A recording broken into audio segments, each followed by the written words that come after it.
म्हणून, एक पती म्हणून बाबासाहेबांना त्यावेळेला काय वाटलं असेल, त्यांना किती अतोनात दुःख झालं असेल जेव्हा रमाई त्यांना पत्र पाठवून सांगतायत की आपलं बाळ गेलं हो, पण तुम्ही काळजी करू नका साहेब, तुम्ही तिथे अभ्यास करा, तुम्ही शिका, तुम्ही इथली चिंता करू नका, आमची कुटुंबाची चिंता करू नका, मी इथे भक्कम आहे. त्याला तुम्ही उमेदवार आहात, तुम्ही निवडून येणार आहात, तुम्ही मतं मागायला जाताय, तुम्ही कुणाचे अश्रू पुसायला जात नाही आहात. तुम्ही तुमच्या पोटाला चिमटा काढून तुमची 4-4 मुलं गेलेली नाहीयेत हो समाजाचं कार्य करताना. आणि काय दाखवताय तुम्ही? तुम्ही स्वतःला थोर समाजसेवक म्हणवताय. तुम्ही लोकांसाठी काय काय करताय हे तुम्ही सांगताय. आमका तमका मंत्री पहाटेच उठतो, आमका तमका मंत्री 18 तास. अरे नाही झोपत, तो काय उपकार करतो का? तर हे कार्यकर्ते आपल्या या आवडत्या लाडक्या नेत्याच्या घरी येतात, वर्गणी काढून जी आणलेली असते ती रक्कम रमाईंकडे देतात. पण रमाई काय करतात, तर रमाई अत्यंत नम्रतेने ही रक्कम, ही वर्गणीची थैली घ्यायला नकार देत आहेत. रमाई असं म्हणतायत की मी नाही घेऊ शकत. रमाई कार्यकर्त्यांना असं सांगतायत की साहेब इथे नाहीयेत, शिवाय आम्ही समाजासाठी कुठलंही असं काम केलेलं नाहीये की आम्ही समाजाकडून पैसे घ्यावेत, समाजाकडून अशी वर्गणी जमा करावी. तिला शेजारची बाई विचारते की गोदामात तुला बऱ्यापैकी पैसे मिळाले असते शेणी थापण्यापेक्षा. तर रमाई सांगतात की मला पैसे मिळाले असते, पण माझ्यासाठी माझं शील महत्वाचं आहे. तर रमाई बघा कशा आहेत, त्या निग्रही आहेत, शीलवान आहेत. रमाईंनी त्यांच्या मुलांना दुधासाठी पैसे नाहीयेत म्हणून रमाई काय करतात, तर पिठामध्ये पाणी आणि साखर घालून दूध म्हणून त्या मुलांना देताना दिसतात. आई आपल्या मुलीला शिदोरी देत असते. मुलगी जेव्हा सासरी नांदायला जाते तेव्हा प्रत्येक आई आपल्या मुलीला शिदोरी देत असते. मग ती संस्कारांची शिदोरी असते, ती कुठल्या अमूल्य गोष्टींची शिदोरी असते. रमाच्या गरीब असणाऱ्या आई वडिलांनी रमाला काय शिदोरी दिलेली आहे, तर रमाच्या गरीब असलेल्या आई वडिलांनी रमाला संस्कारांची शिदोरी दिलेली आहे, नीतिमूल्यांची शिदोरी दिलेली आहे. इथे उपस्थित असणाऱ्या सर्वांना माता रमाबाई, आपल्या रमाई यांच्या जयंतीच्या आभाळभर शुभेच्छा. खूप मोठ्या जल्लोषाने आपण रमाईंची जयंती साजरी करत आहोत. इथे जे लोक उपस्थित आहेत, ज्यांनी आपला अमूल्य वेळ मला दिलेला आहे इथे थांबून, यांचे मी आभार व्यक्त करते. त्यासोबतच नेहमीप्रमाणे बहुजन संघटकने, म्हणजे तसं बघितलं तर आता बहुजन संघटकच्या फॅमिलीचा मी पण एक स्वतः भाग आहे, आणि या बहुजन संघटकने मला वेळीच विचारपीठ उपलब्ध वेळोवेळी करून दिलेला आहे. मी नेहमीच बहुजन संघटक बद्दल व्याख्यानाच्या सुरुवातीला वेळ काढून 1 मिनिट बोलत असते.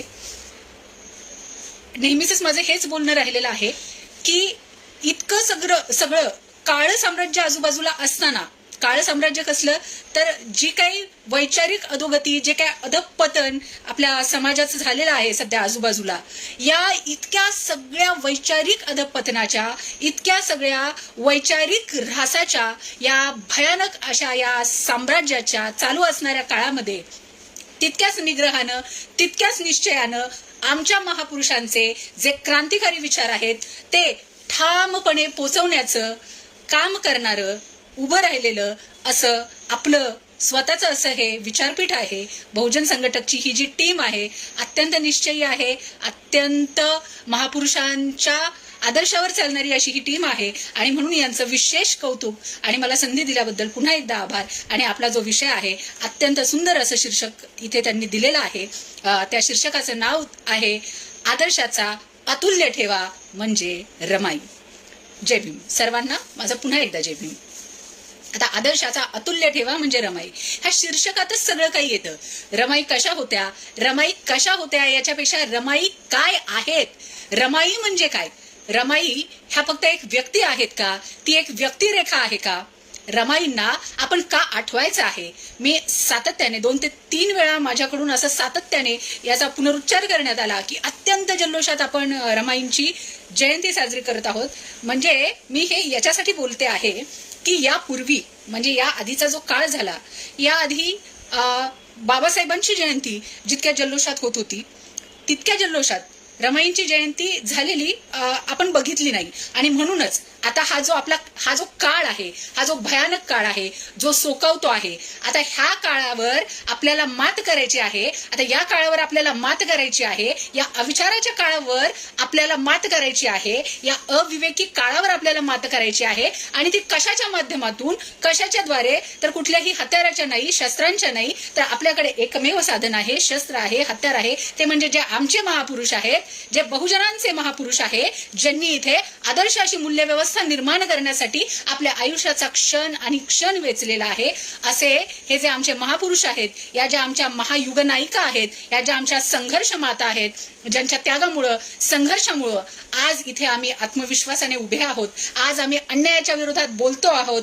आज आम्ही इथे आमचे पाय घट्ट जमिनीला रोवून लढण्याची भाषा करतो आहोत. हे जे आमचे आदर्श आहेत, या आदर्शांचं आम्हाला सातत्याने स्मरण करावं लागेल. या आमच्या आदर्शांना आम्हाला सातत्याने या भूमीमध्ये, जी भूमी आता भुसभुशीत होते आहे, अशा या भूमीमध्ये आम्हाला त्यांना रुजवावं लागेल. ही भूमी आम्हाला वैचारिकरित्या सुपीक बनवावी लागेल. आणि याच एकमेव कारणामुळं आम्ही एका प्रस्थापित संस्कृतीच्या विरोधात, एका प्रस्थापित संस्कृतीला यशस्वीपणे तोंड देताना, मात करताना आमची नवी म्हणण्यापेक्षा जी आमची आधीपासूनच होती अशी आमची बहुजनांची आदर्श अशी सामाजिक, राजकीय, वैचारिक संस्कृती निर्माण करण्याचा प्रयत्न करत आहोत. आणि म्हणूनच आम्ही आमच्या माता रमाईंचा जन्मदिवस एका सणाप्रमाणे मोठ्या जल्लोषात संपूर्ण भारतभर साजरा करत आहोत. आणि म्हणून आजच्या या दिवशी आमच्या माता रमाई कशा होत्या, आमच्या माता रमाईंचं कार्य कसं आहे, ते आम्हाला कसं आजही प्रेरणा देतं, हे समजून घेण्यासाठी आमच्या या आईला विचारांची आम्ही आदरांजली देण्याचा प्रयत्न करतो आहोत. आपण सगळे एकमेकांच्या साथीनं आजचं हे आपलं पुष्प गुंफणार आहोत. आदर्शाचा अतुल्य ठेवा आहे माझी माता रमाई. आता आपण सगळे जाणतो माता रमाई कशा होत्या. माता रमाईंचं जर आपण जीवनचरित्र बघण्याचा प्रयत्न केला, त्यांचा इतिहास बघण्याचा प्रयत्न केला, तर आपल्या लक्षात येतं की ह्या ज्या रमाई होत्या, ज्यांना असं म्हटलं जातं की 9 कोटींच्या माता, म्हणजे आता इथे जेवढा काही दीन, दुबळा, वंचित, शोषित, मागासवर्गीय समाज आहे, या सगळ्या करोडो लोकांच्या माता म्हणून रमाईंना उपाधी लावली जाते. आता इतक्या करोडो लोकांची आई बनणं, हे संबोधन मिळवून घेणं, ही नक्कीच छोटी गोष्ट नाही. ही बाई नक्कीच छोटी नाही. ही सामान्य स्त्री असू शकत नाही. मग ही स्त्री कशी आहे हे आपण बघूयात. मग माता रमाईंचं जेव्हा आपण जीवनचरित्र बघतो आहे, जीवनचरित्र का बघायचं, त्यांचा इतिहास का बघायचा, तर ही जी एवढ्या करोडोंची आई आहे, ही इतकी महान स्त्री, जिला त्यागमूर्ती असं म्हटलं जातं, इतकी ही महान स्त्री नेमकी घडली कशी? म्हणजे आपली प्रस्थापितांची जी संस्कृती आहे, या संस्कृतीमध्ये महान स्त्री जर दर्शवायची असेल, एखादी स्त्री कशी महान होती, वेगळी होती, असं जर दाखवायचं असेल, तर तिला देवीची उपाधी मिळते. म्हणजे ती देवी होती. म्हणजेच काय, तर ती माणूस नव्हती, ती सामान्य नव्हती. एकदा तुम्हाला देव, देवी, देवत्व एखाद्या गोष्टीला बहाल केलं की त्याची चिकित्सा करण्याची संधी उपलब्ध राहत नाही. मग ती माणूस म्हणून कशी होती ही मिळण्याची संधी, आवश्यकता निर्माण होत नाही. पण आम्ही आमच्या माता रमाईंना देवी म्हणत नाही आहोत, तर त्या आमच्या माता आहेत. आणि एका सामान्य कुटुंबात त्यांचा जन्म होऊन त्या इतक्या मोठ्या पदाला कशा गेलेल्या आहेत हे बघण्याचा आम्ही प्रयत्न करतो आहोत. रमाईंचं जर आपण बालपण बघितलं तर आपल्या लक्षात येतं, दापोली हे ठिकाण आहे कोकणामध्ये. आणि तो काळ बघा, आता ही आपण बघितलं तर ही अशी काय खेडी आहेत की जिथे अजूनही कुठलाही विकास झालेला नाहीये, अत्यंत मागास अशी ही ठिकाणं आहेत. आणि हा काळ बघा कुठला आहे. रमाईंचा जन्म झालाय तो म्हणजे 1898 या सालामध्ये. हा इतका जुना काळ आहे. आणि कोकणामध्ये दापोलीमध्ये वनंदगाव नावाचं एक छोटंसं असं खेडं आहे की ते छोटंसं खेडं असेल. थोडंसं इमॅजिन करा, आपल्यापैकी अनेक लोक तिथे जाऊन आले असतील, जात असतील, भेट दिली असेल तिथे. तर अशा छोट्याशा खेडेगावामध्ये रमाईंचा जन्म झालेला आहे. त्यांच्या वडिलांचं नाव भिक्खू धोत्रे होतं, आईचं नाव रखमाबाई होतं. आता हे जे भिक्खू धोत्रे होते, आता ह्यांची जर कौटुंबिक परिस्थिती कशी होती याचा जर विचार केला तर आपल्या लक्षात येतं की त्यावेळची जर परिस्थिती आपण बघितली तर एकतर अत्यंत छोटंसं खेडेगाव आहे, कोकणातलं ठिकाण आहे. दुसरी बाब महत्वाची म्हणजे अत्यंत जाती व्यवस्था बळकट आहे, अस्पृश्यता माजलेली आहे. मग आता तुम्हीच माझ्या बंधूंनो, भगिनींनो विचार करा काय स्थिती असेल. अत्यंत गरीब कुटुंबामध्ये रमाईंचा जन्म झालेला आपल्याला दिसतो. म्हणजे जर तुम्ही त्यांच्यावर असणारी काही आत्मकथनं बघितली, काही त्यांच्यासाठी लिहिलेली चरित्र तुम्ही बघितली, तर त्याच्यामध्ये अशी वर्णनं केलेली आहेत की चंद्रमौळी झोपडीमध्ये रमाईंचा जन्म झालेला आहे.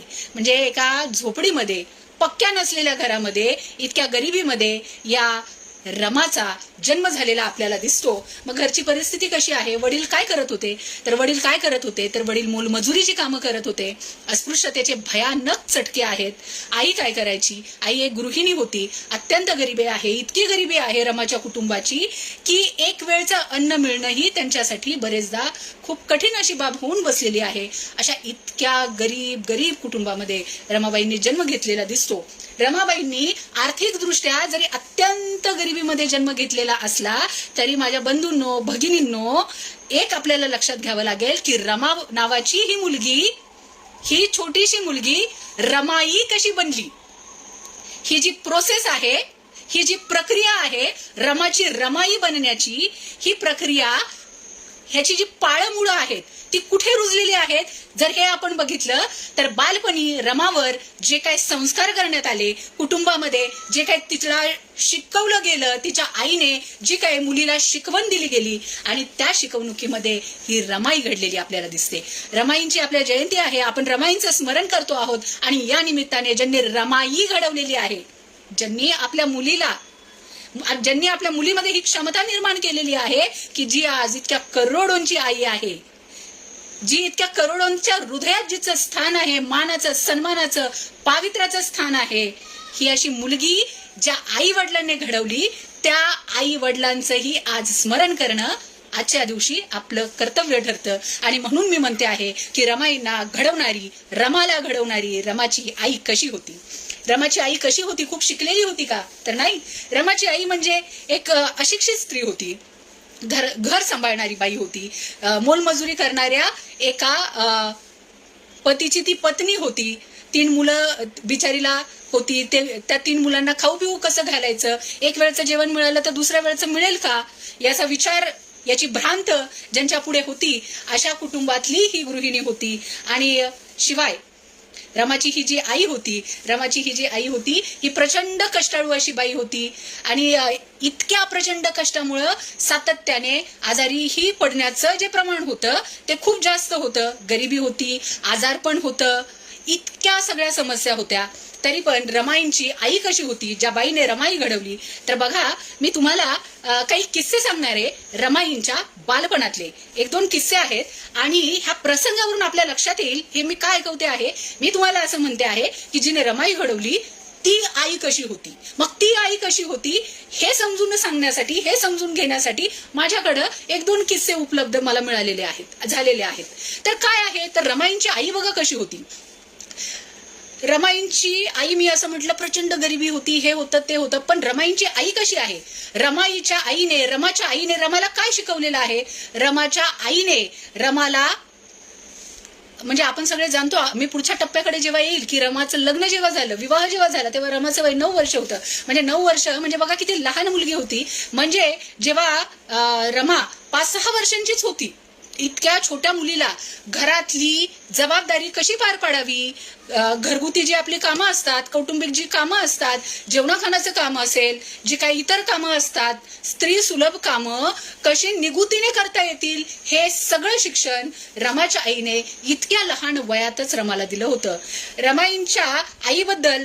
रमाईंबद्दलच्या चरित्रामध्ये असं येतं की रमाची आई रमाला सांगते की रमा कामाला कधी लाजायचं नसतं. बघा माझ्या बंधूंनो, भगिनींनो, रमाची आई, एक आई तिच्या मुलीला अशी शिकवण देते. म्हणजे तो काळ बघा काय आहे. तो काळ असा आहे की त्या काळात शिक्षण नावाची बाब नाहीये. म्हणजे आताची जी आई आहे ती आपल्या मुलीला काळजीने असं सांगते की मुली, तुला शिकायला पाहिजे, तुला अभ्यास करायला हवा, तुला हे करायला हवं, तुला करिअरकडे लक्ष द्यायला हवं. रमाची आई, तो काळ कसा आहे ज्या वेळेला शिक्षण नावाची बाब नाहीये, पण रमाची आई रमाला सांगतेय की बाळा, कामाला लाजायचं नाही, काम घरातलं असू दे, बाहेरचं असू दे, कष्टाचं असू दे, मोलमजुरीचं असू दे, कामाला लाजायचं नाही. प्रामाणिकपणे आपल्याला काम करता आलं पाहिजे. मी असं तुम्हाला सांगितलं, मी रमाच्या वयाचा उल्लेख केला. जेव्हा मी वाचलं तेव्हा मला पण कुठेतरी धक्का बसला की एक 5 वर्षाची मुलगी, 6 वर्षाची मुलगी घरातली सगळी कामं करते. म्हणजे आता जर तुम्ही बघितलं की 5 वर्षाची जी मुलं असतात, 5-6 वर्षाच्या ज्या मुली असतात, म्हणजे ह्या मुलींना अगदी त्यांचे शूज देखील स्वतःला घालता येत नाहीत. ह्यांना आपण किती लाडाने न्हाऊमाखू घालतो, कपडे घालतो. शाळेत माझा मुलगा 9 वर्षाचा आहे. मी माझ्या मुलाचं सगळं स्वतः करते, त्याला घेऊन शाळेत सोडवायला जाते. याच वयाची, यापेक्षाही लहान असलेली ही मुलगी जी आहे, ही मुलगी इतक्या लहान वयामध्ये कुटुंबाच्या सगळ्या जबाबदाऱ्या पार पाडते. स्वयंपाक करण्यापासूनची सगळी कामं पार पाडते. पुढच्या टप्प्यावर जेव्हा आई आजारी होते या मुलीची, तेव्हा त्या आपल्या भावंडांना यशस्वीपणे सांभाळण्याचं, आई बनून सांभाळण्याचं काम ही मुलगी करताना दिसते. मग आता रमाची आई कशी होती? रमाच्या आईने मुलीला काय मूल्य दिली, काय असा ठेवा दिला? आई आपल्या मुलीला शिदोरी देत असते. मुलगी जेव्हा सासरी नांदायला जाते तेव्हा प्रत्येक आई आपल्या मुलीला शिदोरी देत असते. मग ती संस्कारांची शिदोरी असते, ती कुठल्या अमूल्य गोष्टींची शिदोरी असते. रमाच्या गरीब असणाऱ्या आई वडिलांनी रमाला काय शिदोरी दिलेली आहे? तर रमाच्या गरीब असलेल्या आई वडिलांनी रमाला संस्कारांची शिदोरी दिलेली आहे, नीतिमूल्यांची शिदोरी दिलेली आहे. एक किस्सा आहे. असं रमाला कामाची मुळातच सवय, मुळातच आवड. चटपटीत असणारी रमा घरातली सगळी कामं करायची. एकदा शेजारच्या राधाबाई रमाला बोलवतात की बाळे इकडे ये आणि माझं एवढं एवढं काम कर. रमा ते काम, दुकानातून एक वस्तू आणायला सांगतात. छोटी रमा जाते. तिला नाही म्हणायची सवयच नाही, तिच्यावर ते संस्कारच नाही.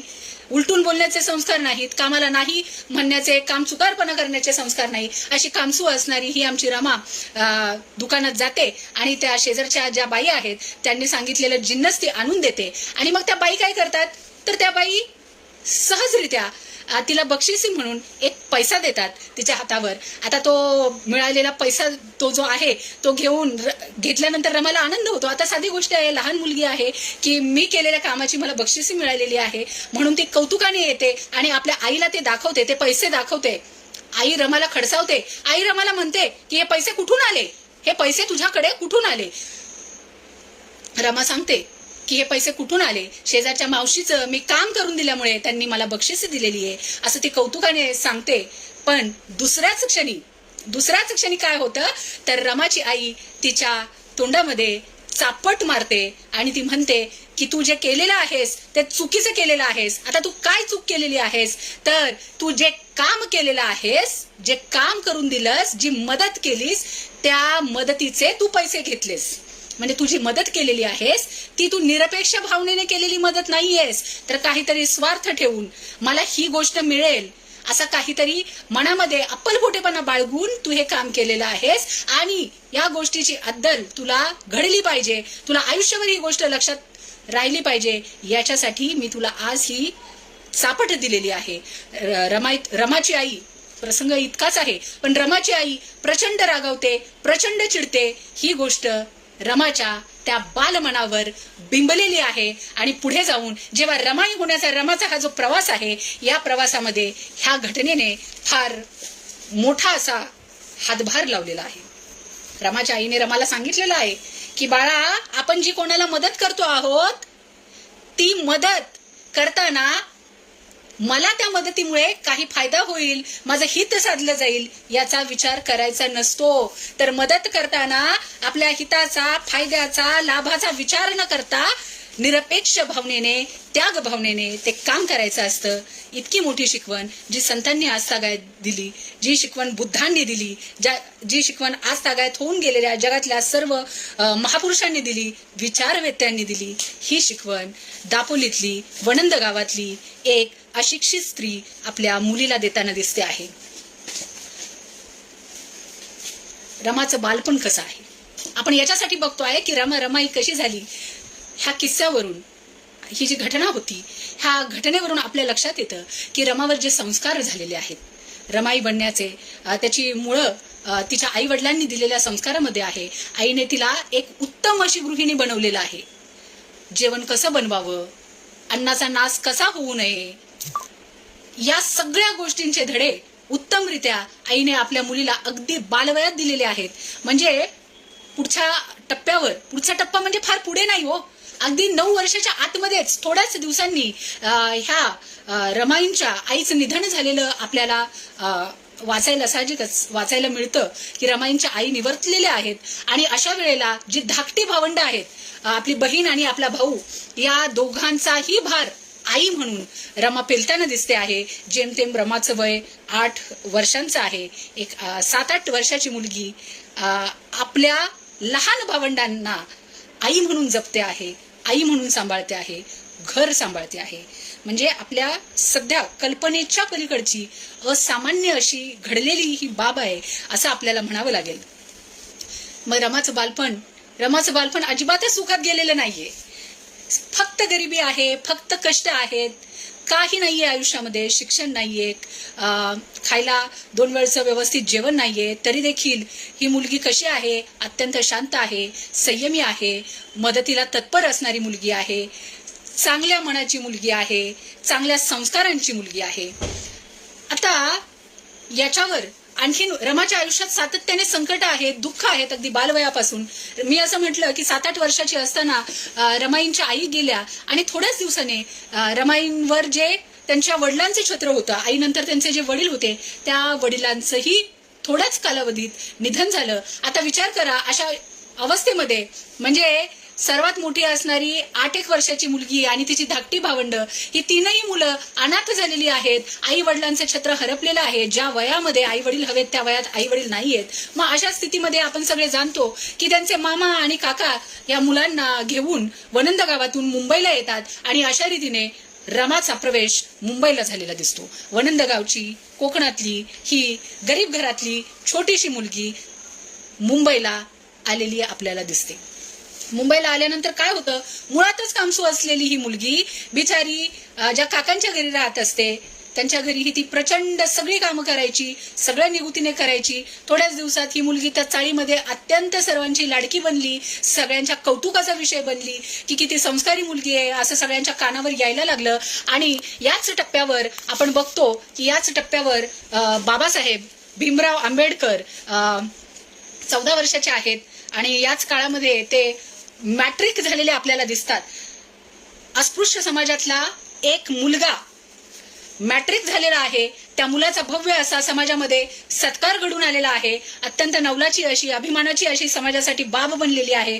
एक मुलगा मॅट्रिक झालेला आहे. ज्या समाजाला पाणीही मिळणं मुश्किल आहे, ज्या समाजाला वर्षानुवर्ष सगळ्याच गोष्टी, अन्नापासून पाण्यापासून सगळ्या गोष्टींपासून बाजूला ठेवलेला आहे, अशा समाजातला एक मुलगा मॅट्रिक होतो. ही या देशातल्या संपूर्ण अस्पृश्य समूहासाठी, अस्पृश्य वर्गासाठी, सर्व जातींसाठी, मागासवर्गीयांसाठी अत्यंत अभिमानाची, कौतुकाची बाब बनलेली आहे. हा तो काळ आहे, हा तो टप्पा आहे. आणि मग अशा त्या मुलाच्या विवाह करायचा. आता आपल्या मुलाचं, आपला एवढा शिकलेला मुलगा आहे, याचा आता लग्न करायचं आहे हा विचार येतो आहे. रामजींच्या मनामध्ये, सुभेदारांच्या मनामध्ये हा विचार येतोय, ह्या डोक्यात त्यांच्या विचार आलेला आहे. आणि आपल्या या सर्व गुणसंपन्न मुलाला मुलगी बघण्याचं काम या टप्प्यावर सुभेदारांनी सुरू केलेलं आहे.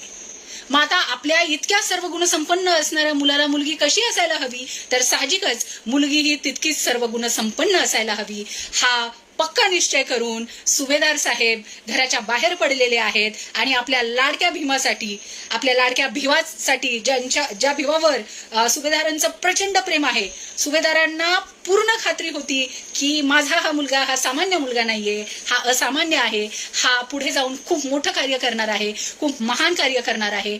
इतका आपल्या मुलावर विश्वास आहे वडिलांचा. त्या दृष्टीने वडील प्रयत्न करतायत सातत्याने, मुलाला शिकवण्यासाठी जीवाचं रान करतायत, रक्ताचं पाणी करतायत. आणि इतक्या आपल्या लाडक्या मुलाला, इतक्या थाटात लाडाकोडात वाढवलेल्या आपल्या सर्व गुणसंपन्न असलेल्या मुलाला शोभणारी, आपल्या संस्कारी घराला, कुटुंबाला शोभणारी अशी सून आता आणायची आहे, हा निश्चय करून सुभेदार मुली बघायला समाजात बाहेर पडतायत. आणि मित्रांनो, बंधूंनो, भगिनींनो, खूप छान मजेदार किस्से असतात बरेच.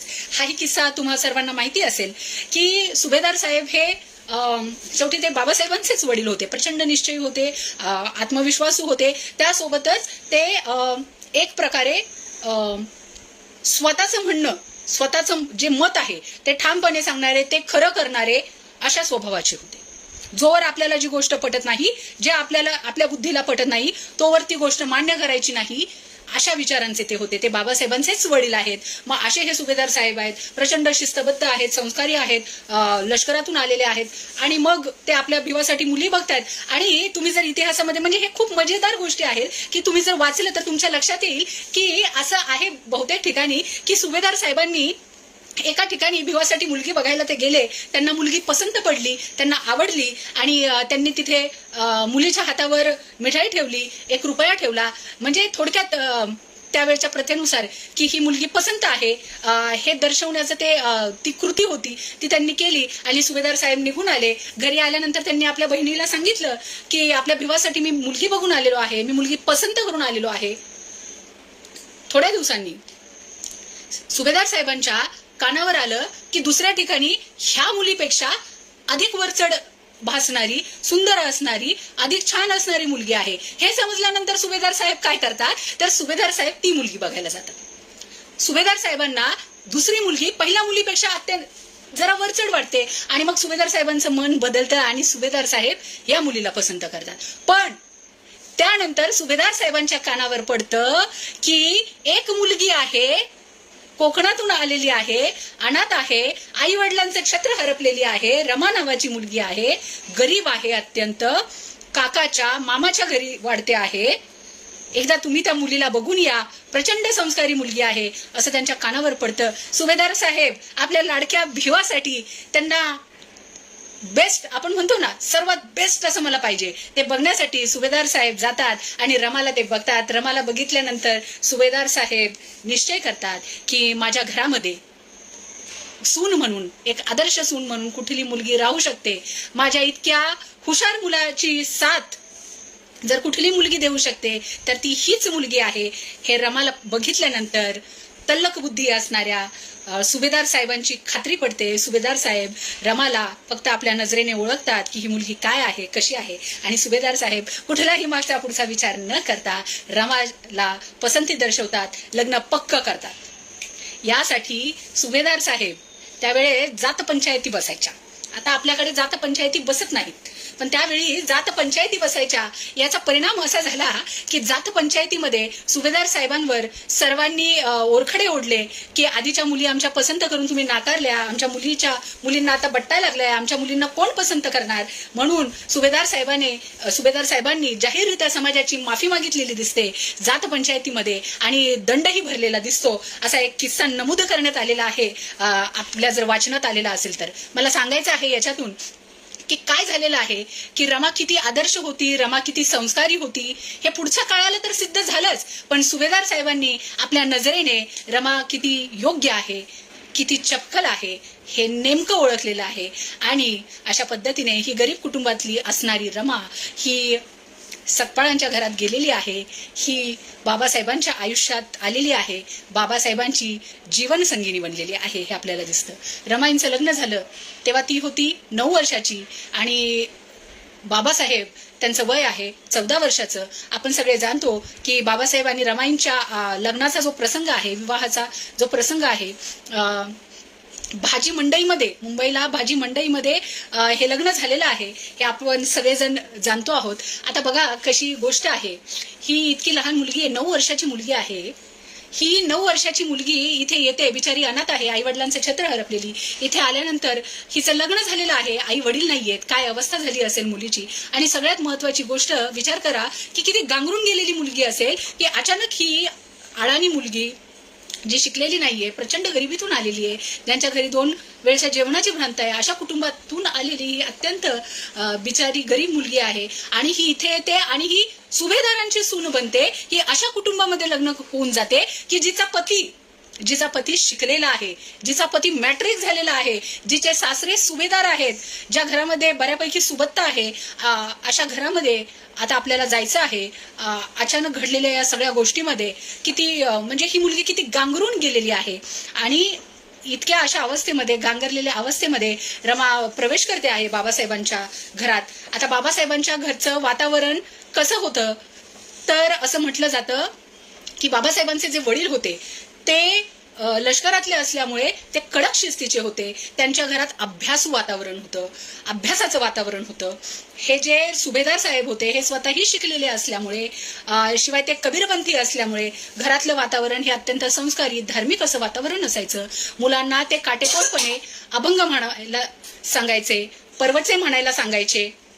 इतक्या अशा अत्यंत शिक्षित संस्कारी अशा वातावरणात ही रमा जाते आणि मग तिथे गेल्यानंतर ती त्या घरातले संस्कार शिकते, आपलंसं करते. ही साधी बाब नाहीये. एका मुलीनं ह्या सगळ्या गोष्टी आपल्याशा करणं ही अत्यंत मोठी बाब आहे. पुढच्या काळामध्ये आपण बघतो आहोत की सासऱ्यांच्या तालमीत वाढलेली संस्कार जिला मिळाले आपल्या सासऱ्यांच्या तालमीमध्ये, अशी ती जी स्त्री आहे ती काय करते आहे तर आपण पुढचा काळ बघतो आहोत. अत्यंत कठीण असा काळ आहे. सासरे जात आहेत. सासरे निवर्तल्यानंतर रमाई ह्या एकट्या पडलेल्या आहेत. बाबासाहेब विदेशात निघून गेलेले आहेत अभ्यासासाठी. आणि मग अशा वेळेला रमाईंच्या खांद्यावर सगळी कुटुंबाची जबाबदारी आलेली आपल्याला दिसते आणि ही कौटुंबिक जबाबदारी रमाई अत्यंत यशस्वीपणे पेलताना दिसत आहेत. मी काही थोडेफारच प्रसंग सांगणार आहेत की आपण सगळे जाणतो रमाईंचा त्याग काय आहे. रमाईंची अक्षरशः 4 मुलं गेलेली आहेत. रमाईंचा पहिला मुलगा गेलेला आहे. तो प्रसंग मी इथे सांगणार आहे. मी आज थोडक्यात आवरणार आहे. रमाईंचा जो पहिला मुलगा गेला, गंगाधर नावाचं त्यांचं बाळ गेलं. मित्रांनो, रमाईंचा त्याग काय आहे हे आपल्याला जाणवेल. तर गंगाधर जेव्हा जातो त्यावेळेला अशी परिस्थिती होती की ह्या बाळाला रमाई आणि त्यांच्या जाऊबाई लक्ष्मीबाई ह्या घेऊन जातात म्युन्सिपाल्टीच्या दवाखान्यामध्ये. बाळाला ताप चढतो आणि बाळ त्याच्यामध्ये जातं. त्याच्यानंतर कार्यकर्त्यांपर्यंत ही माहिती पोचते आणि कार्यकर्ते वर्गणी काढून रमाईंना ते रक्कम देतात. तर रमाई अत्यंत नम्रपणे ते नाकारतात, त्या घेत नाहीत. त्या म्हणतात की साहेब इथे नाहीत आणि मी समाजाकडून हे घेऊ शकत नाही.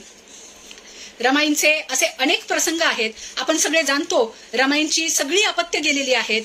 रमाईंनी बाबासाहेब जेव्हा विदेशात गेले तेव्हा रमाईंचा रमेश नावाचा मुलगा जातो. रमाई आपल्या पतीला 1 आठवड्यानंतर पत्र लिहून कळवतात की आपला रमेश नावाचा मुलगा गेलेला आहे, पण मी तुम्हाला कळवलं नाही. साहेब, तुम्ही अभ्यासाकडे लक्ष द्या. रमाई गोदामात काम करायला जातात. गोदामात काम केल्यानंतर थोड्या दिवसांनी रमाई ते काम सोडतात. रमाई ते काम का सोडतात गोदामातलं, तर तिथे अनेक पुरुष आहेत. रमाई सांगतात आपल्या जेव्हा तिला शेजारची बाई विचारते की गोदामात तुला बऱ्यापैकी पैसे मिळाले असते शेणी थापण्यापेक्षा, तर रमाई सांगतात की मला पैसे मिळाले असते पण माझ्यासाठी माझं शील महत्वाचं आहे. तर रमाई बघा कशा आहेत, त्या निग्रही आहेत, शीलवान आहेत. रमाईंनी त्यांच्या मुलांना दुधासाठी पैसे नाही आहेत म्हणून रमाई काय करतात तर पिठामध्ये पाणी आणि साखर घालून दूध म्हणून त्या मुलांना देताना दिसतात. त्यांना जे त्यागमूर्ती असं म्हटलं जातंय तर ते कशामुळं, तर रमाईंचे सासरे ज्यांचा भक्कम असा पाठिंबा होता त्यांच्या कुटुंबाला, ते सासरेच गेलेले आहेत. आणि यानंतर बाबासाहेब शिक्षणासाठी आपल्याला विदेशात गेलेले दिसतात. मग बाबासाहेब जेव्हा विदेशात जातात तेव्हा इथली जी कुटुंबाची जबाबदारी आहे ती पूर्णपणे रमाईच्या खांद्यावर येऊन पडते, रमाच्या खांद्यावर येऊन पडते. आणि मग काय झालेलं आपल्याला दिसतं. मी असा उल्लेख केला की रमाईची, जिला आपण रमाई म्हणतो आहोत, आज इतक्या कोटी लोकांची आई म्हणजे जी रमाई आहे, जी आई आहे इतक्या कोटी लोकांची, त्या आईची 4 मुलं गेलेली आहेत. आणि ती कशी गेलेली आहेत. मी असं म्हटलं, मी नेहमी रमाईंच्या एका पत्राबद्दल नेहमी उल्लेख करते. आज मी गंगाधर च्या मृत्यूचा उल्लेख इथे करणार आहे. मी नेहमी रमेशच्या मृत्यूबद्दल बोलते. त्यांचं जे बाळ होतं गंगाधर नावाचं, मी असं म्हटलं की बाळाला ताप चढलेला आहे, पैसा नाहीये डॉक्टरकडे जाण्यासाठी. आता विचार करा, आपल्याला मुलं आहेत आणि आपल्या मुलाला जर ताप चढला, एक आई म्हणून काय वाटतं आपल्याला. आणि ही आई आहे पण तिच्या बाळाला ताप आलाय, त्याच्यावर औषध उपचार करायला हिच्याकडे पैसा नाहीये. साहेब परदेशात गेलेले आहेत, विदेशात गेलेले आहेत. संपूर्ण कुटुंब ही माऊली सांभाळते आहे. आपल्या भावंडांना देखील ती सांभाळते आहे, आपल्या जावेला सांभाळते आहे, जावेच्या मुलांना सांभाळते आहे. अशा परिस्थितीमध्ये तिचं बाळ, आणि खूप मोठ्या वयाची स्त्री नाहीये ही, अत्यंत लहान 17-18 वर्षाची मुलगी आहे. आणि ही मुलगी, तिच्या बाळाला ताप आलाय. विचार करा काय अवस्था असेल. औषध पाण्याला काही नाहीये उपचाराला. त्यांच्या जाऊबाई लक्ष्मीबाई त्यांना म्हणतात की रमा, आपण नको थांबूयात आणि आपण गंगाधरला घेऊन दवाखान्यात जाऊयात. आणि शेवटी त्या जातात. त्या गेल्यानंतर औषध डॉक्टरकडून घेतात, पण त्याचा उपयोग होत नाही. बाळाला ताप चढतो आणि बाळ आपली मान टाकतो. आणि मी असं म्हटलं, कार्यकर्त्यांना जेव्हा हे समजतं तेव्हा जे जवळचे कार्यकर्ते आहेत, हे कार्यकर्ते काय करतात, तर हे कार्यकर्ते आपल्या या आवडत्या लाडक्या नेत्याच्या घरी येतात, वर्गणी काढून जी आणलेली असते ती रक्कम रमाईंकडे देतात. पण रमाई काय करतात, तर रमाई अत्यंत नम्रतेने ही रक्कम, ही वर्गणीची थैली घ्यायला नकार देतात. रमाई असं म्हणतायत की मी नाही घेऊ शकत. रमाई कार्यकर्त्यांना असं सांगतायत की साहेब इथे नाहीयेत, शिवाय आम्ही समाजासाठी कुठलंही असं काम केलेलं नाहीये की आम्ही समाजाकडून पैसे घ्यावेत, समाजाकडून अशी वर्गणी जमा करावी. बघा किती म्हणजे महान विचारांची बाई आहे हो. रमाई विनाकारण म्हणत नाहीत, कुणी पण आई बनू शकत नाही. किती महान स्त्री आहे. आजचा काळ बघा, अशी वर्गणी जर कोणी गोळा करून अशी जर थैली कोणाला दिली तर कोणी सोडेल का? उलट मागतात लोक. आजच्या घडीला कुठलंही समाजकार्य करत नाही तरी देखील आपण रस्त्यावर बघतो मोठे मोठे होर्डिंग्स लावलेले असतात.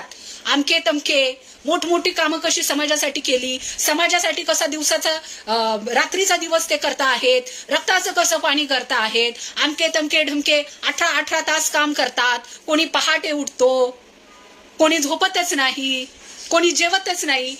आजकाल तर एक ट्रेंड आलाय बरं का. मध्यंतरी मागच्या वेळेला ज्या निवडणुका होत्या त्या काळामध्ये एक ट्रेंड आला सोशल मीडियावर, इंस्टाग्रामवर असेल, फेसबुकला असेल, की मोठमोठ्या आपल्या 4 चाकी वाहनांमध्ये बसून अशी भाकरी हातावर घेऊन त्याच्यातली चटणी अशी खाणारा आणि त्याच्यावर ते गाणं लावलेलं. म्हणजे मी कसा मोठा समाजसेवक आहे, मी एवढ्या मोठ्या 4 चाकीतून जातोय, पण समाजासाठी बघा मी काय करतोय, तर मी आता चटणी भाकरी खातोय, असे रील्स टाकले गेले राजकारणी नेत्यांकडून. किती हास्यास्पद बाब आहे.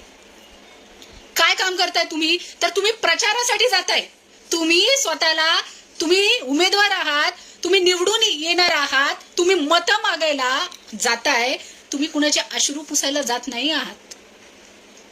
तुम्ही तुमच्या पोटाला चिमटा काढून तुमची 4 मुलं गेलेली नाहीयेत हो समाजाचं कार्य करताना. आणि काय दाखवताय तुम्ही स्वतःला थोर समाजसेवक म्हणवताय. तुम्ही लोकांसाठी काय काय करताय हे तुम्ही सांगताय. आमका तमका मंत्री पहाटेच उठतो, आमका तमका मंत्री 18 तास. अरे नाही झोपत, तो काय उपकार करतो का?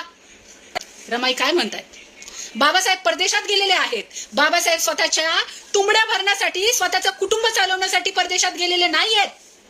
तर बाबासाहेब समाजाचा उद्धार करण्यासाठी, आणि समाजाचा म्हणजे कुठल्या समाजाचा, ते ज्या जातीत जन्माला आले त्या समाजाचा उद्धार करण्यासाठी नाही, तर या व्यवस्थेने ज्या इथल्या घटकांना उपेक्षित ठेवलं, या समाज व्यवस्थेने, धर्म व्यवस्थेने ज्यांना माणूस म्हणून नाकारलं, ज्यांचे हक्क अधिकार डावलले, अशा सगळ्या घटकांसाठी, अशा सगळ्या स्त्रियांसाठी, भारतातल्या सगळ्या बायकांसाठी, ज्या बाबासाहेबांप्रती कृतज्ञ आहेत, अशा सगळ्या घटकांसकट सगळ्यांसाठी बाबासाहेब विदेशात आहेत. आणि बाबासाहेब शिक्षण घेत आहेत, कारण बाबासाहेबांना माहिती आहे की मी शिक्षण घेतलं नाही तर मी काहीच काम करू शकणार नाहीये, तर मी या व्यवस्थेच्या उरावर उभा राहून नाचू शकणार नाहीये. आणि म्हणून बाबासाहेब पोटाला चिमटा काढून कुटुंबाचे अतोनात हाल होत असलेले पाहूनही विदेशात आहेत. तुम्ही विचार करा माझ्या मित्रांनो, बंधूंनो, भगिनींनो, एक माणूस म्हणून, एक बाप म्हणून, एक पती म्हणून बाबासाहेबांना त्यावेळेला काय वाटलं असेल, त्यांना किती अतोनात दुःख झालं असेल, जेव्हा रमाई त्यांना पत्र पाठवून सांगतायत की आपलं बाळ गेलं हो, पण तुम्ही काळजी करू नका साहेब, तुम्ही तिथे अभ्यास करा, तुम्ही शिका, तुम्ही इथली चिंता करू नका, आमची कुटुंबाची चिंता करू नका, मी इथे भक्कम आहे. रमाबाई काय करतायत, रमाई काय करतायत, एवढ्या मोठ्या माणसाची बायको आहे, एवढा मोठा नेता आहे, बॅरिस्टरची बायको आहे, रमाई काय करतायत, वरळीला भल्या पहाटे जात आहेत. कशासाठी? शेणाच्या गोवऱ्या थापण्यासाठी. ह्या शेणाच्या गोवऱ्या विकण्याचं काम रमाईने इथे ह्या मुंबईमध्ये केलेलं आहे. आज या मुंबई नगरीमध्ये आम्ही मोठ्या आत्मसन्मानाने राहतो आहोत. आज या मुंबईमध्ये जी सर्वात महागडी अशी सिटी आहे जगातली, इंग्लंड नंतरची सर्वात महागडं असं हे शहर आहे. या शहरामध्ये राहणं खूप मुश्किल आहे. या शहरामध्ये आम्ही मान सन्मानाने जगतो आहोत, आम्ही मान सन्मानाने राहतो आहोत. ही दुसरी तिसरी कोणाची नसून ही आमच्या रमाईची पुण्याई आहे. आज मी ह्या मुंबईतून तुमच्याशी इतक्या आत्मविश्वासाने बोलते आहे. एका चांगल्या ठिकाणी एका टॉवर मध्ये बसून मी तुमच्याशी बोलते आहे. याच मुंबईमध्ये माझी रमाई पहाटे उठून गेलेली आहे, जिने शेणाच्या गोवऱ्या थापलेल्या आहेत. जे पण काही आहे ते हे माझ्या रमाईचं आहे. रमाई काय करते आहे मी तुम्हाला मगाशी उल्लेख केला. काही कारणामुळे मी मगाशी खूप गडबडीत उल्लेख केलेला आहे. गोदामात रमाई कामाला जातात. एक गोदाम होतं, तिथे त्या कामाला जातात. तिथे त्यांना बऱ्यापैकी मजुरी मिळत होती, पण थोड्या दिवसांनी त्या ते सोडतात. शेजारची बाई म्हणते, बाई तू गोवऱ्या थापायला जातेस, त्याच्यापेक्षा हे काम कित्येक पटीने बरं होतं की ग, तुला जास्त मजुरी मिळायची. रमाई काय उत्तर देतात? किती शिलवान आहे आमची आई. त्या उत्तर देत आहेत की कितीही मला पैसे मिळत असले तरी ते असं ठिकाण आहे तिथे आजूबाजूला सगळे पुरुष आहेत.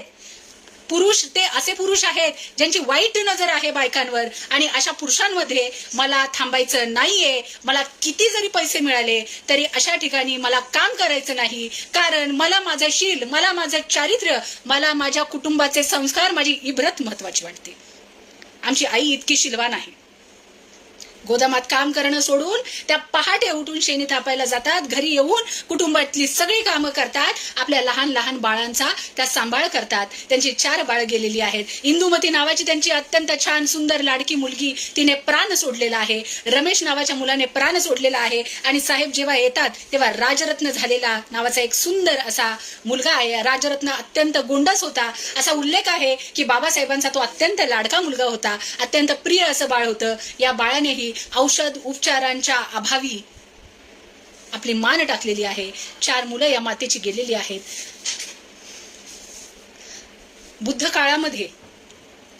बुद्धकालीन एक कथा आहे.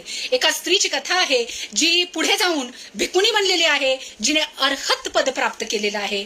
अशी ही एक मुलगी होती जी आपण ही बुद्ध काळातली कथा जाणतो. जी श्रीमंत घरातली होती, व्यापारी कुटुंबातली होती, परंतु तिचे आपल्या कुटुंबात अनेक नोकर असायचे. त्यातल्या एका नोकराशी तिचे प्रेमसंबंध जुळले. ते दोघे पळून गेले. ते दोघे पळून गेल्यानंतर ते राहू लागले लग्न करून दूर श्रावस्ती नगरीपासून. मग अशा वेळेला ही मुलगी पुढे जाऊन गरोदर होते आणि हिला आपल्या घरी जाण्याची इच्छा निर्माण होते, आपल्या माहेरी जाण्याची इच्छा निर्माण होते की तिला असं वाटतं आता घरचे मला माझ्या मुलाकडे बघून मला घेतील, आणि ही आपल्या माहेरी जायला निघते. माहेरी गेल्यानंतर तिचा हा जो गरीब नवरा असतो हा तिला विरोध करतो, तू जाऊ नकोस म्हणतो. ती त्यावेळी ऐकते आणि आपल्या इच्छांचं दमन करून ती थांबते. पण माहेरच्यांना भेटण्याची हिची जी ओढ असते ही जेव्हा ती दुसऱ्या वेळी गर्भवती राहते त्यावेळेला ही इच्छा उफाळून येते आणि ही या वेळेला आपल्या पतीला न जुमानता श्रावस्तीकडे आपल्या घरच्यांना भेटायला निघते. आणि इथेच ह्या प्रवासामध्ये तिचा घात होताना दिसतो. हे समजताच आपली पत्नी चालली आहे आपल्या माहेरच्यांना भेटायला, हे समजताच तिचा पती तिला रस्त्यात गाठतो. ही गर्भवती स्त्री आहे. पाऊस सुरू होतो. पावसापासून संरक्षण करण्यासाठी पती एक झोपडी बनवायला जातो आपल्या पत्नीचं संरक्षण करण्यासाठी एका जंगलात, आणि त्याला सर्पदंश होतो आणि ह्या मुलीचा पती तिथेच मरतो. ही मुलगी आता आपला पती गेलेला आहे, आपलं एक बाळ आणि पोटात असलेलं बाळ असं घेऊन ही दुःखी मुलगी श्रावस्तीकडे आपल्या माहेरची वाट धरते. पण वाटेमध्ये माहेरी जात असताना पुन्हा एकदा अपघात होतात आणि तिची दोन्हीही मुलं मृत्युमुखी पडतात.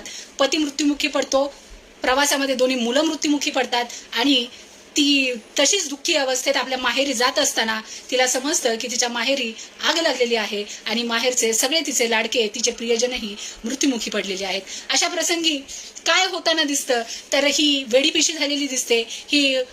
हिची मनोअवस्था बिघडलेली दिसते आणि ही वेड्यासारखी हिंडताना फिरताना दिसते. तिला आपल्या शरीराचं, लज्जेचं, वस्त्रांचं कशाचं भान राहत नाही.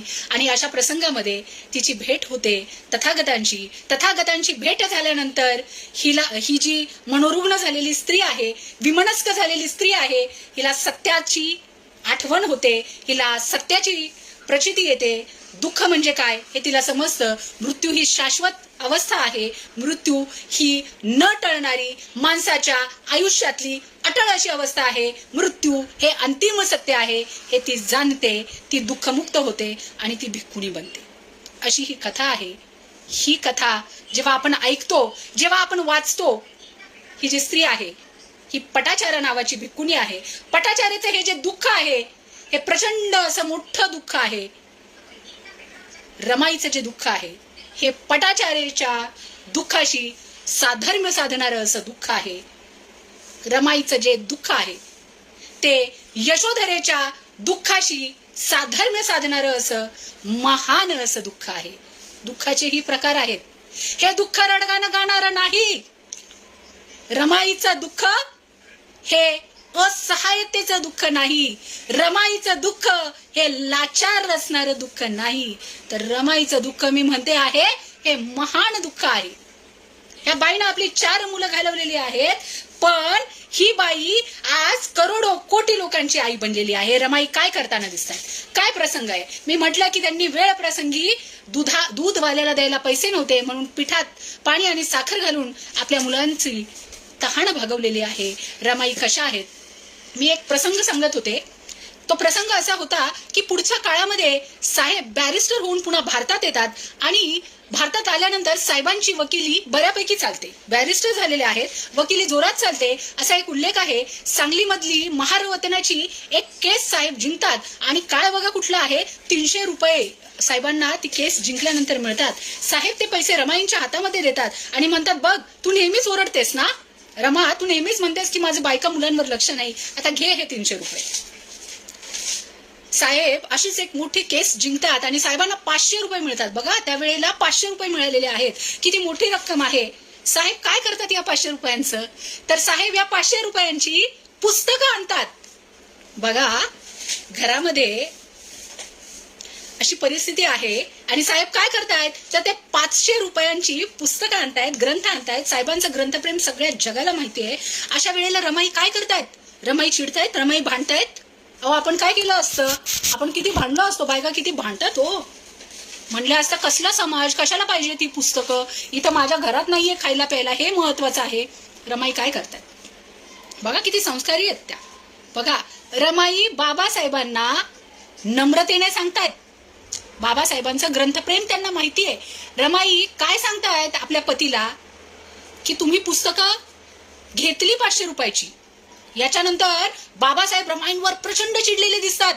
बाबासाहेब रमाईंना ओरडतात, बाबासाहेब रमाईंना अद्वा तद्वा बोलतात. ते म्हणतात तुला काय समजणार पुस्तकांची किंमत, माझ्यासाठी पुस्तकं काय आहेत, कशी आहेत, माझ्यासाठी पुस्तकं सगळ्यात आधी आहेत. असं अद्वा तद्वा बोलल्यानंतर रमाई काय करतात, रमाई आपल्या पतीला अत्यंत नम्रतेने म्हणतायत की तुमचं ग्रंथप्रेम मला मान्य आहे, मी त्याच्याबद्दल बोलत नाहीये, पण साहेब आपली बायको, आपली मुलं, आपलं कुटुंब ही देखील आपली जबाबदारी असते, याचं थोडंसं तुम्ही भान ठेवायला हवं असं मला वाटतं.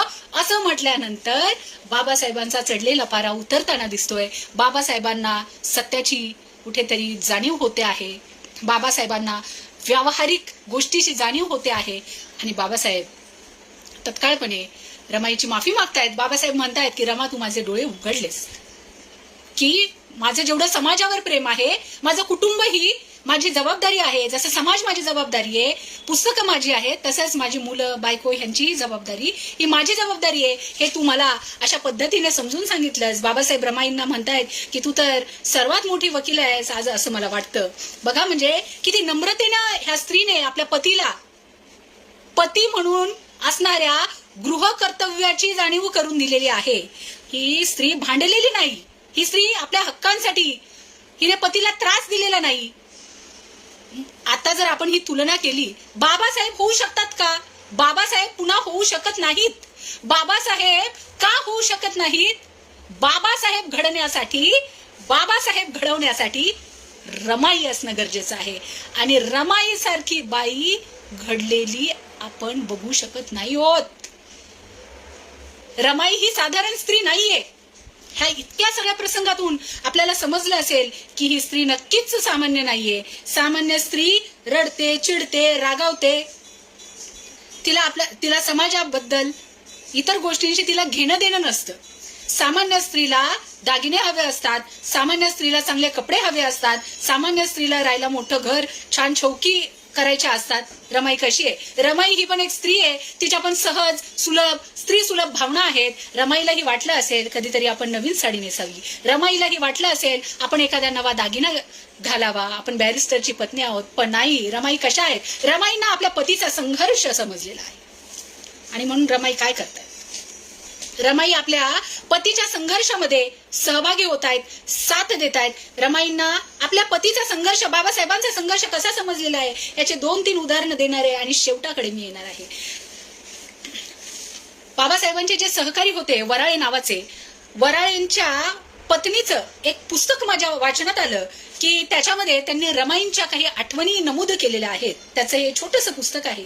आणि म्हणजे बाबासाहेब कसे उलगडतील, तर त्यांच्या जवळचे जे लोक होते, जे कार्यकर्ते होते, ज्यांना त्यांचा सहवास लाभलेला आहे. रमाई कशा उलगडतील, तर ज्यांना त्यांचा सहवास लाभलेला आहे अशा लोकांकडून रमाई बाबासाहेब उलगडतील. आणि असंच ते पुस्तक आहे की ज्यांनी त्यांना अनुभवलेलं आहे, जे त्यांच्यासोबत राहिलेले आहेत, अशा त्या वराळेंच्या पत्नी आहेत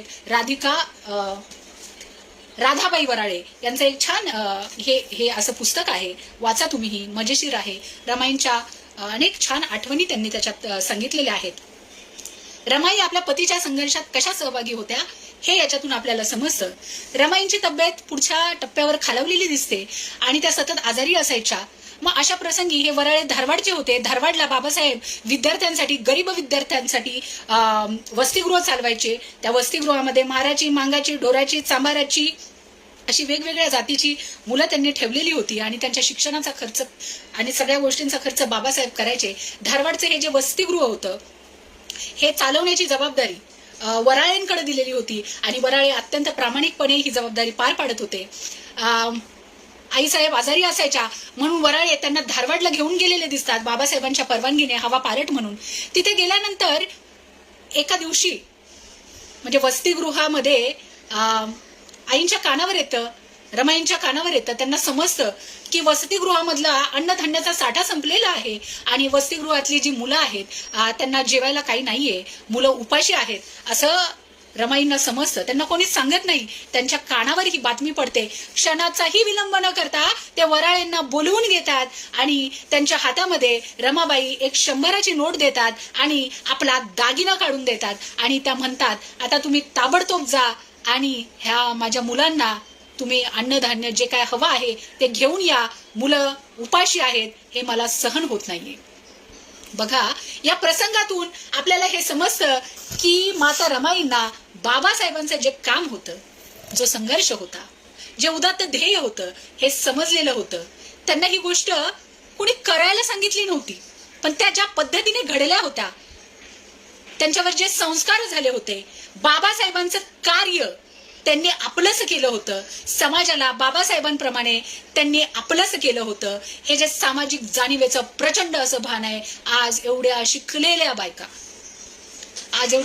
बायका असतात, पण सामाजिक जाणीवेचं कुठलंही भान बायकांना असलेलं दिसून येत नाही. रमाई निरक्षर आहेत, त्या आळानी नाहीयेत, त्या निरक्षर आहेत. त्यांना लिहिता येत नाहीये, त्यांना आमच्यासारखं इंग्रजी वाचता येत नाहीये, पण त्या खऱ्या अर्थाने शिक्षित आहेत, त्या परिपूर्ण आहेत. त्यांना पतीच्या सामाजिक संघर्षाची धग समजलेली आहे आणि त्या संघर्षाच्या धगीमध्ये रमाईंनी स्वतःच्या आयुष्याची, स्वतःच्या मुलांसकट आहुती दिलेली आहे. असे अनेक प्रसंग आहेत. रमाई कशा होत्या या पुस्तकामध्ये ह्या राधाबाई असं सांगतायत की रमाई कशा होत्या, तर कार्यकर्त्यांबद्दल, समाजाबद्दल रमाईंची काय मतं होती, रमाई वैयक्तिकरित्या कशा होत्या, कशा शिस्तबद्ध होत्या, याचा उल्लेख राधाबाई याच्यामध्ये करतात. राधाबाई सांगतात की जेव्हा त्या धारवाडला आल्या तेव्हा आमचं अगदी छोटंसं घर होतं, झोपडी होती, पण रमाई असं म्हटल्या की मी काही स्वतंत्र कुठे राहणार नाही, तर मी तुमच्या झोपडीतच राहील, तुमच्या सोबतच राहील. आणि मग त्या कार्यकर्त्याच्या घरी राहतात. कार्यकर्त्याच्या घरी राहिल्यानंतर त्या कार्यकर्त्याच्या घराला ते आपलंच मानतात, कुठलाही बडेजाव त्या दाखवत नाहीत. म्हणजे हा जो काळ आहे, बाबासाहेब हे देशातले सर्वात खूप मोठे नेते आहेत, इतक्या करोडोंचे ते नेते आहेत, अक्षरशः देव आहेत, परमेश्वर आहेत ते. आणि इतक्या मोठ्या माणसाची पत्नी आहे, ती कार्यकर्त्यांच्या घरी अगदी सामान्य पद्धतीने राहते, वावरते, आपलेपणाने राहते, आपलेपणा दाखवते. ही अत्यंत मोठी गोष्ट आहे.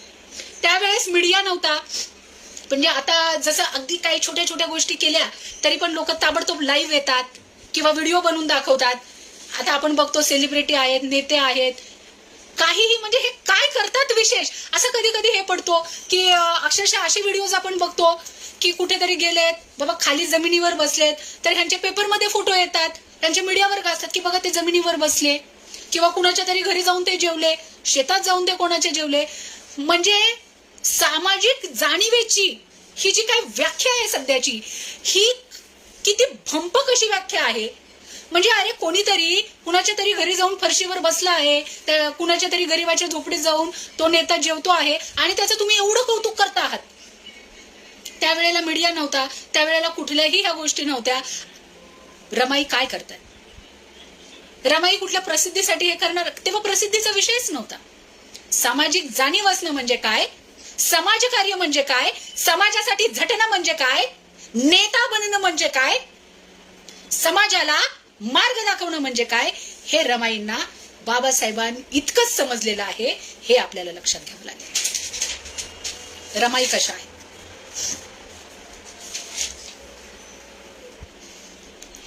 साधारण पाऊण तास झालेला आहे. रमाई कशा आहेत? रमाईंची वेगवेगळी व्यक्तिमत्व उलगडण्याचा आपण प्रयत्न करतो आहोत. रमाई गरीब आहेत, गरीब कुटुंबातून आलेल्या आहेत, त्या प्रचंड संयमी आहेत, त्यांची पतीवर प्रचंड निष्ठा आहे, त्या संस्कारी आहेत, त्या निग्रही आहेत, त्या शीलवान आहेत. रमाई त्यागी आहेत. पण याचा अर्थ रमाईंना स्वतःची मतं नाही, ती लादलेली आहेत असं नाहीये. तर मी असं म्हटलं, बाबासाहेबांचा संघर्ष रमाईने स्वतः स्वीकारलेला आहे. रमाई कशा आहेत? बाबासाहेबांनी रमाईवर लादलेलं नाहीये. दोन प्रसंग सांगेन की रमाई स्वतंत्र आहेत. रमाई स्वतंत्र आहेत व्यक्तिमत्व म्हणून. त्या कुठे उलगडतात स्वतंत्र व्यक्तिमत्व म्हणून? तर बाबासाहेब हट्ट धरतात ज्योतिबांप्रमाणे, मीही माझ्या पत्नीला शिकवणार. बाबासाहेब हट्ट धरतात, लहान मुलांप्रमाणे अडून बसतात. म्हणतात रमा इकडे ये, पाठी घेऊन बस. रमाईंची इच्छा नव्हती शिकण्याची. रमाई बाबासाहेबांना नकार देतात. बाबासाहेब प्रचंड चिडतात, प्रचंड रागावतात. बाबासाहेब हातपाय आपटतात, खोलीत स्वतःला बंद करून घेतात. कशी शिकत नाही ते बघतो. पण रमाई आपल्या निश्चयावर ठाम राहतात. रमाई म्हणतात मी नाही शिकणार. रमाई आपल्या निश्चयावर ठाम राहिलेल्या आहेत. रमाई कशा आहेत? रमाई बघा, बाबासाहेबांनी खूप प्रयत्न केले रमाईंना शिकवण्याचे. एक शिक्षक पण त्यांनी घरी ठेवला, नेमला, त्यांना येऊन शिकून जाईल. पण रमाई नाही शिकल्या. त्यांचा निश्चय होता मी नाही शिकणार. या वयात आता मुलं बाळ झालेली आहेत, कुटुंबाची जबाबदारी आहे, हे असं शिकणं काय बरं दिसतं का? असे त्यावेळेचे जुन्या रिवाजानुसारचे जे काही विचार होते त्यानुसार त्यांनी ठरवलं मी नाही शिकणार. साहेबांनी कितीही प्रयत्न करू देत, अशा त्या निश्चय आहेत. पण रमाबाई बाबासाहेबांना असं म्हणतात आजारी पडल्यानंतर की साहेब, राजगृहात राहायला गेल्यानंतर रमाबाई बाबासाहेबांकडे हट्ट धरतात की साहेब मला पंढरपूरला जायचं आहे, मला पंढरपूरच्या विठुरायाच्या दर्शनाला जायचं आहे, असा त्या हट्ट धरतात. त्यावेळी मात्र बाबासाहेब रमाईला नकार देतात. तो नकार दिल्यानंतर रमाबाई थोड्याशा नाराज होतात. पण बाबासाहेब रमाबाईला सांगतात, रमाईला सांगतात, आमच्या आईला सांगतात बाबासाहेब. काय सांगतात बाबासाहेब? रमाई कशा होत्या? रमाई प्रचंड धार्मिक होत्या, प्रचंड उपवास करायच्या. म्हणजे ह्या पुस्तकामध्ये ह्या लेखिका असं म्हणतायत, बुधवार सोडून बाकी सगळ्या पौर्णिमा असतील, बाकी सगळे दिवस असतील, रमाईंचे उपवास असायचे. त्या धार्मिक होत्या, सद्गुणी होत्या, धार्मिक होत्या, त्या वातावरणात वाढलेल्या होत्या. अशा रमाई आपल्या पतीला हट्ट धरतात, मला विठुरायाचं दर्शन घ्यायचंय, मला पंढरपूरला जायचंय. साहेब, मी तुम्हाला दागिने मागितले नाहीत, मी तुम्हाला काही मागितलं नाही, माझी ही इच्छा तुम्ही पूर्ण करा. आणि साहेब आपल्या पत्नीला तितक्याच निग्रहाने सांगतात की रमा, मी तुझ्यासाठी एक स्वतंत्र पंढरपूर उभं करतो आहे. मी ज्या विठुरायाची तुला ओढ लागलेली आहे, मी तुझ्यासाठी, ये रमा, मी तुझ्यासाठी खास तुझ्यासाठी एक नवा देव तुला मी देतो आहे, एक नवा विठ्ठल. असा विठ्ठल आहे तो, असं ठिकाण आहे ते असं पंढरपूर आहे जिथे चोखामेळा पायरीवर उभा राहिलेला तुला दिसणार नाही महाराय म्हणून. तर ते असं पंढरपूर असणार आहे जिथे प्रत्येक जण त्या ठिकाणी सारखा असेल, समान असेल. कोणीही श्रीमंत नसेल, कोणीही गरीब नसेल, कोणी स्त्री म्हणून खालच्या दर्जाची नसेल, कोणी पुरुष म्हणून वरचढे ठरणारा नसेल, कुणी कुलीन स्त्री म्हणून वेगळी नसेल, कुणी वेश्या म्हणून, गणिका म्हणून खालची गणली जाणारी नसेल, तर ते असं ठिकाण असेल, ते असं तत्वज्ञान असेल, ते असं पंढरपूर असेल. त्या ठिकाणी सगळेजण माणूस म्हणून एका रांगेत एका पंक्तीत बसतील. असं पंढरपूर रमा मी निर्माण करतो आहे, असं बाबासाहेब सांगतायत. आणि त्यावेळेला आपला हट्ट सोडून, इतकी धार्मिक असणारी ही स्त्री आपला हट्ट सोडते आणि आपल्या पतीने मांडलेले हे जे विचार आहेत हे त्यांच्यापर्यंत पोचतायत आणि ते आपला हट्ट थांबवतायत, त्या स्वीकारतायत, त्या वाट बघतायत. म्हणजे आता इतक्या शिकलेल्या बायका आहेत. बाबासाहेबांच्या पुण्याईने, महामातेच्या रमाईच्या त्यागामुळे आज आम्ही शिक्षण घेऊ शकलो. इथे इतका वेळ मी इथे बोलतीये, इतकी बिनधडकपणे बोलते, इतकी स्वतंत्रपणे बोलते, इतके हातवारे करून बोलतीये, आत्मविश्वासाने बोलते. हे सगळं सगळं सगळं सगळं रमाईच्या पुण्याईने, रमाईच्या त्यागामुळे, समर्पणाने शक्य झालेलं आहे. आज इतकं आम्ही शिकलेलो आहोत, आम्ही विचार करू शकतो, आम्ही पदव्या घेतलेल्या आहेत वेगवेगळ्या, सगळं काही आहे. तरी देखील रमाईला बाबासाहेबांचे जे तत्वज्ञान समजलेलं आहे, रमाईला बुद्धाचे जे तत्वज्ञान समजलेलं आहे, रमाईने विवेकवादाची जी कास धरलेली आहे, ग्रॅज्युएट झालेल्या बायका, डबल ग्रॅज्युएट झालेल्या बायका, पीएचडी केलेल्या बायका त्या वटपौर्णिमेला वडाच्या भोवती येड्यासारख्या फेऱ्या घालताना आम्ही बघतो. तुम्ही म्हणाल की कुणाच्या धर्मावर, कुणावर मी टीका करते. मी कुणाच्या धर्मावर टीका करत नाहीये, मी त्या मूर्ख रिवाजांवर टीका करत आहे. शिक्षण घेतल्यानंतर विचार करण्याची अक्कल, वाईट शब्द वापरते, विचार करण्याची, चांगलं बुरं कळण्याची अक्कल आपल्याला यायला हवी. ती अक्कल जर आपल्याला त्या शिक्षणात दिलेली नसेल तर आपण माणूस म्हणून मूर्ख तर आहोतच, पण आपण ठार अडाणी आहोत. रमाईंकडे डिग्र्या नव्हत्या, रमाई ग्रॅज्युएट नव्हत्या, रमाई डबल ग्रॅज्युएट नव्हत्या, रमाईंनी सायन्स शिकलं नव्हतं, पण रमाईंना बुद्धाचं तत्वज्ञान कळलेलं आहे. ह्या वराळेबाई त्यांच्या पुस्तकात असं सांगतात की रमाई उपवास करायच्या. त्याचं कारण रमाई त्या बाईंना असं सांगतात, म्हणतात की सारखंच भूताखेतासारखं खायचं का, 24 तास खात राहायचं का, तर आपल्या पोटाला आराम मिळावा म्हणून आपण उपवास करायचा असतो. बघा, म्हणजे आता आम्ही डाएट करतो, आता मोठमोठे डायटिशियन मोठमोठ्या फीस देतात. इंटरफास्ट डायटिंग नावाचा एक प्रकार आलाय, म्हणजे थोडक्यात तो उपवासच असतो. ह्या आमच्या निरक्षर असणाऱ्या ह्या आई साहेबांना उपास कशासाठी करायचा असतो हे तेव्हा समजलेलं आहे. रमाई कशा आहे, मला असं वाटतं बराच वेळ झालेला आहे. उद्या रमाईंची जयंती आहे. मी सुरुवातीलाच असं म्हटलं, वर्षानुवर्ष आमच्या डोक्यावर ही जी काय संस्कृती ह्यांनी थापलेली आहे, हे सणवार, हे ते, हे आमच्या डोक्यात घुसवलेलं आहे. आता ही जी संस्कृती आहे, या संस्कृतीला मात देणारी एक नवी संस्कृती उभारण्याची महत्वाची गोष्ट आपण करतो आहोत. आणि संस्कृती म्हणजे काय? मग संस्कृतीचा भाग असतात सण, रीती, रिवाज. माणूस हा उत्सवप्रेमी असतो, त्याला सणांची गरज असते. माणसाला आनंद व्यक्त करायला आवडतं, छान छान जेवायला आवडतं, सुंदर कपडे घालायला आवडतात, एकमेकांना भेटायला आवडतं. आणि म्हणूनच आपण ज्यांनी या मातीमध्ये स्वतःला पेरलं, स्वतःची आयुष्य ज्यांनी पेरली, स्वतःच्या कुटुंबाचा, मुलाबाळांचा ज्यांनी विचार केला नाही, जे शेवटच्या क्षणापर्यंत आमच्यासाठी झटले, आमच्यासाठी म्हणजे कुठल्या विशिष्ट समुदायासाठी नाही,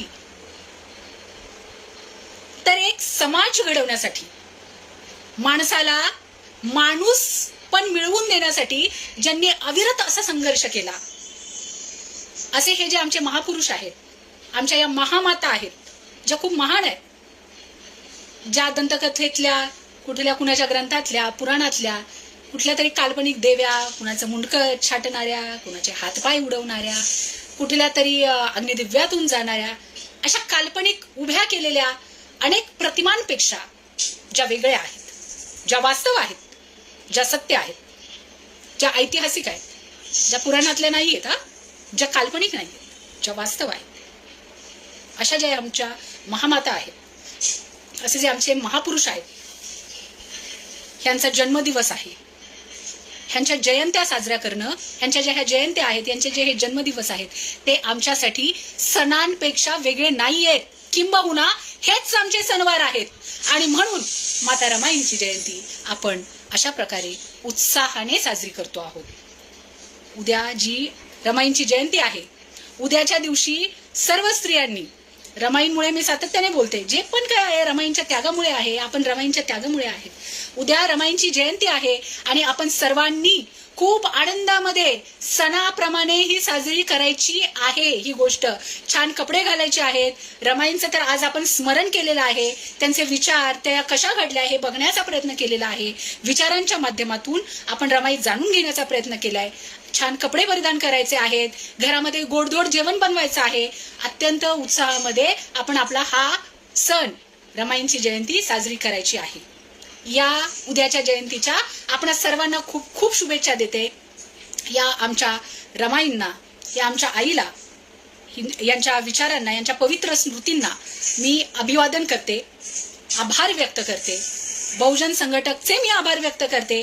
आणि अर्थात इथे जे लोक आहेत उपस्थित राहिले, थोडेफार अडथळे आले तरी देखील तुम्ही इथे थांबलात मला समजून घेऊन, यासाठी आपणा सर्वांचे मी आभार व्यक्त करते आणि आपणा सर्वांची रजा घेते. आपणा सर्वांना मैत्रीपूर्ण आदराचा प्रेमपूर्वक जय.